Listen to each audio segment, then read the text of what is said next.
ማሙሽዬ ናስቲ ናጫሜ ተረከተ እሺ አባባ ጎሽኔ ልጅ ልብሴ እንዳይነቃ እያየ አረሺ አራስመካ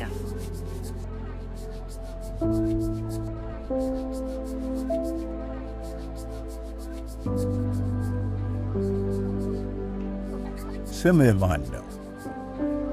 ዳዊት። ኦ ዳዊት የንጉሥ ስም ነው ታውቃለህ አይደል? አዎ አውቃለሁ። እስቲ ታዲያ ዛሬ ስለ ሌላ ንጉሥ ልንገርህ።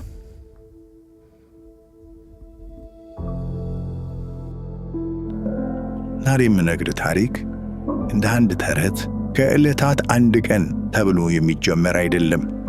ይህ ታሪክ እውነት ነው። ይህ ታሪክ የእኔም የአንተም የዚች ዓለም ሁሉ የልብ ምት ነው።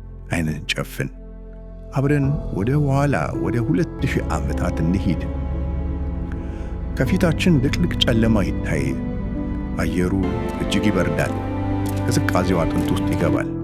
በዚያ የጨለማ መንገድ ላይ ሁለት ተጓዦች አሉ፣ ዮሴፍና ነፍሰ ጡሯ ማርያም። ልጄ ድካማቸው ይታይሃል። ማርያም በምጥ ተጎድታለች፣ ትንፋሽ አጥሯታል። ዮሴፍ ደግሞ ተጨንቋል። ለዚች ሴት የት ቦታ እንደሚያሳርፋት ግራ ገብቶታል። ከተማዋ ቤተልሔም በሰው ተጥለቅልቃለች። የሰው ጫጫታ፣ የንግድ ድምፅ፣ ግርግር። ዮሴፍ እያንዳንዱን በር ያንኳኳል። ቦታ የላችሁም ይላል በተማጽኖ። መልሱ ግን አንድ ነው፣ ቦታ የለም፣ ሞልቷል፣ ሂዱ። የዓለምን ፈጣሪ የተሸከመችው ማርያም በገዛ ዓለም ውስጥ ማረፊያ አጣች። እንዴት ያለች ጨካኝ ሌሊት ናት! በመጨረሻም አንድ ቦታ ተገኘ። ሆቴል አይደለም፣ ቤትም አይደለም፣ የከብቶች ማረፊያ። የጋጣ ሽታ ያለው፣ ገለባ የተነጠፈበት፣ በሬና አህያ የሚተነፍሱበት ጠባብ በረት።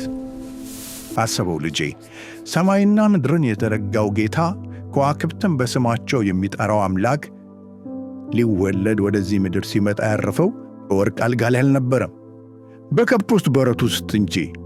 ያ ምሽት ጸጥ አለ። ዓለም በኃጢአት እንቅልፍ ውስጥ ነበረች። በዚያች ጠባብ ጋጣ ውስጥ ግን የዘመናት ናፍቆት ሊፈጸም ነው። ድንገት በዚያች ጨለማ ሌሊት የሕፃን ጩኸት ተሰማ። ይህ ድምፅ ተራ የሕፃን ልጅ ድምፅ እንዳይመስልህ። ይህ ድምፅ የዘላለም ተስፋ ነው። አምላክ ሰው ሆነ። ለማመን ይከብዳል አይደል? ያ ሁሉን ቻይ ጌታ በእናቱ እቅፍ ውስጥ የገባ ትንሽ ሕፃን ሆነ። ማርያም በጨርቅ ጠቀለለችው። ማሞቂያ የለም፣ ያው የከብቶች ትንፋሽ ብቻ ነው። እሱ ግን ተኝቷል፣ ሰላማዊ፣ ቅዱስ፣ ንጹሕ። የዓለም ንጉሥ ተወለደ፣ ግን ማንም አላወቀም። ንጉሶች ተኝተዋል፣ ባለጠጎች ተኝተዋል፣ ምስክሮቹ እንስሳት ብቻ ነበሩ። ቆይ ልጄ፣ ታሪኩ አላለቀም። ውጭ ሜዳ ላይ ምን እንደተፈጠረ ልንገርህ። እረኞች በግ እየጠበቁ ነበር። ጨለማ ነበር። በድንገት ሰማዩ ተቀደደ። እንደ ፀሐይ የሚያበራ ብርሃን ሜዳውን ሞላው። እረኞች በድንጋጤ ወደቁ፣ ፈሩ፣ ተንቀጠቀጡ። አንድ መልአክ ከብርሃን ውስጥ ወጣና እንዲህ አለ፣ አትፍሩ፣ ዛሬ በዳዊት ከተማ መድኃኒት እርሱም ክርስቶስ ጌታ የሆነ ተወልዶላችኋልና። ከዚያስ አንድ ብቻ አይደለም። በድንገት ሰማዩ በመላእክት ሰራዊት ተሞላ። አእምሮ ሊገምተው ከሚችለው በላይ እልፍ አላፋት መላእክት ዘመሩ። ድምፃቸው ተራሮችን አናወጠ። አየህ ልጄ፣ ያ ሕፃን፣ ያ በበረት የተወለደው ኢየሱስ እኔና አንተን ስለወደድን የመጣው ንጉሥ ሆኖ ሳለ እኛን ለመምሰል ድሃ ሆነ። ያ ሁሉ ብርሃን፣ ያ ሁሉ ዝማሬ፣ ያ ሁሉ ተአምር ለእኔምና ለአንተ የተደረገ የፍቅር ስጦታ ነው።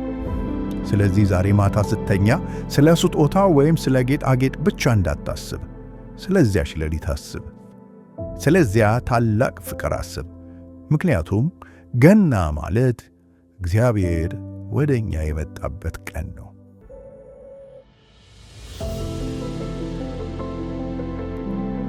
ታሪኩ አላለቀም።